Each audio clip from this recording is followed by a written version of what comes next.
हाय, hello, नमस्कार. जसं मी बोलली होती, आपण खूप सुंदर आणि आध्यात्मिक ठिकाणी जात आहोत, ते म्हणजे त्र्यंबकेश्वर. आमची दुपारची ट्रेन आहे, जी म्हणजे Dadar to Nashik CSMT Dhule express, जी 12 वाजून 12 मिनिटांनी असते. खूप ऊन असल्यामुळे आम्हाला ट्रेनमध्ये खूप उकडत होतं. ट्रेनमधले व्ह्यूज बघत, थोडी झोप काढत, बाहेरचे व्ह्यूज एन्जॉय करत आम्ही पोचलो नाशिक रोड स्टेशनला.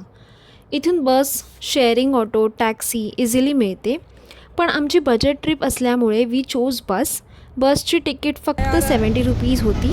आम्ही खूप वैतागलेलो गरमीमुळे आणि खूप टाईम लागत होता साठी पोचायला. 2 दिवस ट्रॅव्हल करते. बजेट ट्रिप खूप बजेट ट्रिप खूप खूप हेडेक आहे.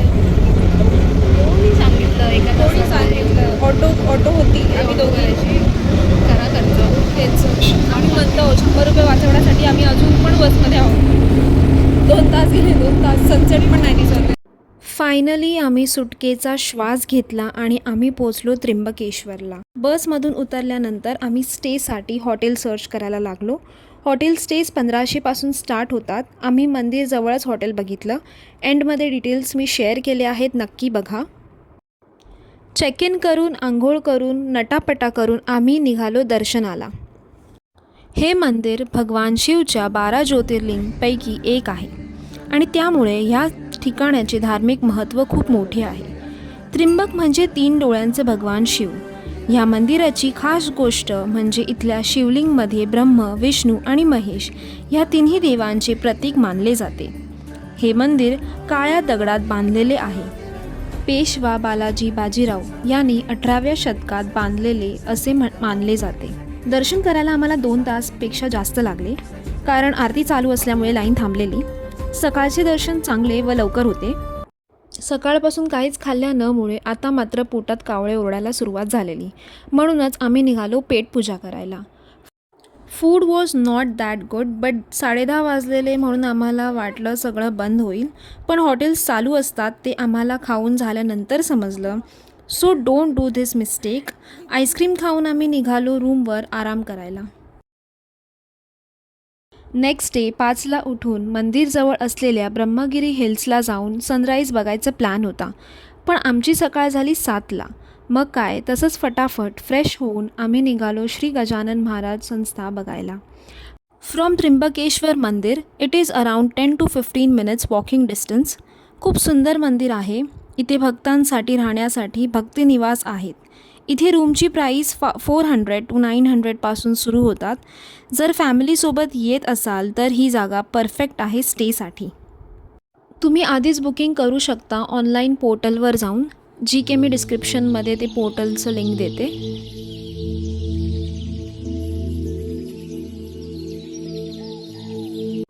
सुंदर असे फोटो व्हिडिओज काढून आम्ही निघालो मंदिराकडे. हॉटेलकडे परत जाताना आम्हाला नवनाथ मंदिर दिसले. तिकडे जायचं कसं हे कळत नव्हते. आजूबाजूला विचारून आम्ही त्या मंदिराजवळ पोचलो. कोणीही त्या मंदिरात नव्हते, म्हणून आम्हाला वाटलं ते हिडन स्पॉट असावं. नवनाथ संप्रदायातील 9 संतांना समर्पित हे मंदिर आहे. हे मंदिर मला खूपच आवडले. आजूबाजूचा निसर्ग पण खूप सुंदर होता. इकडे एक वेगळीच शांतता होती जी मनाला शांत करत होती. Guys this is the hidden spot. हे आहे नवनाथ मंदिर आणि आम्ही इथे खूप शोधून आलो आहे. Very peaceful. नाही होगी ब्लॉगिंग. ठीक आहे ठीक आहे. Very much peaceful. खूप छान आहे. बघा तुम्ही बघू शकता आमच्या पाठी कोण पण नाहीये. बघा नो बडी इन द मंदिर. आम्ही असा हिडन स्पॉट शोधून काढले, ते कोण पण नाहीयेत आणि हे मंदिर खूप छान आहे. मी तुम्हाला नेक्स्ट क्लिप मध्ये दाखवेन. Yes, wow. हे बघा, हे मंदिर आहे. Wow wow wow wow. प्राचीन काळाचं मंदिर आहे. 2015ला बनवलेलं आहे.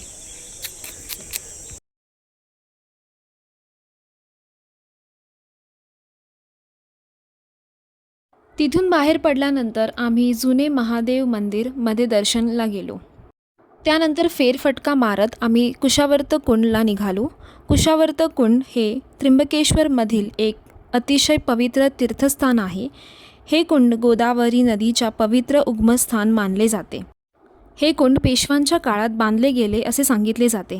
मानले जाते की येथे स्नान केल्याने पापांचं निवारण होते आणि मन शुद्ध देखील होते. त्यानंतर आम्ही थोडी शॉपिंग करायला गेलो. छान छान वस्तू होत्या. फ्रीज मॅग्नेट घेतले आणि मग नाश्ता करायला निघालो. नाशिकला आलो आणि मिसळ पाव खाल्ली असं होणार नाही. मिसळ ट्राय केली. खरंच झणझणीत होती, म्हणून त्यासोबत दही देखील दिले होते.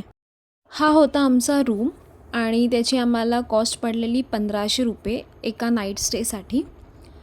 सो आम्ही चेकआउट केलं 12 वाजता आणि त्यानंतर आम्ही निघालो पंचवटीला. चला तर मग नेक्स्ट ब्लॉगमध्ये आपण भेटू पंचवटीला. मित्रांनो, नक्की लाईक करा, सबस्क्राईब करा आणि कमेंटमध्ये मला नक्की सांगा व्लॉग कसा होता. थँक्यू. आत्तासाठी बाय बाय.